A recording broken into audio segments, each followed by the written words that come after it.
এক দফা আন্দোলন অসহযোগের এই প্রথম দিনে রাজধানীর বিভিন্ন স্থানে সংঘর্ষ হয়েছে। বেলা 11টা নাগাদ শাহবাগে সংঘর্ষ ছড়িয়ে পড়ে প্রেস ক্লাব, সায়েন্স ল্যাব, বাটা সিগন্যাল সহ নগরীর বিভিন্ন এলাকায়। পুড়িয়ে দেয়া হয় বিএসএমএমইউ কম্পাউন্ডের ভেতরে থাকা মোটরসাইকেল, অ্যাম্বুলেন্স। লাঠি, ইটপাটকেল, দেশীয় অস্ত্র নিয়ে পাল্টা হামলা করে দুপক্ষ। সিলন ফ্যামিলি ব্লেন্ডের কড়ালিকার আর সতেজ স্বাদের পারফেক্ট ব্লেন্ডে স্বপ্নেরা মেলুক টানা। বেলা 11টার দিকে ঢাকা বিশ্ববিদ্যালয় এলাকা থেকে মিছিল বের হয় আন্দোলনকারীদের পক্ষে। তারা অসহযোগের পক্ষে স্লোগান দেন। মিছিল নিয়ে বিক্ষোভকারী শাহবাগ মোড়ে অবস্থান নেন। এখানেই তৈরি হয় উত্তেজনা। শাহবাগ মোড়ে আগে থেকেই অবস্থান ছিল বিরোধীদের। মিছিলটি শাহবাগ মোড়ে এলে সরকার সমর্থকরা বিএসএমএমইউর ভেতরে অবস্থান নেন।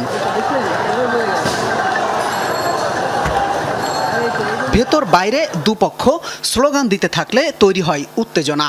আন্দোলনকারীরা বঙ্গবন্ধু মেডিকেল বিশ্ববিদ্যালয়ের দিকে এগিয়ে গেলে উভয় পক্ষে পাল্টা ধাওয়া হয়। এ সময় হাসপাতালের মধ্যে পার্কিংয়ে থাকা অ্যাম্বুলেন্স ও গাড়িতেও আগুন দেয়া হয়। এদিকে দুপুর 12টার দিকে ঢাকা সিএমএম কোর্টের গেট ভেঙে আদালত চত্বরে প্রবেশ করে একটি দল। এ সময় তারা আদালত চত্বরে হামলা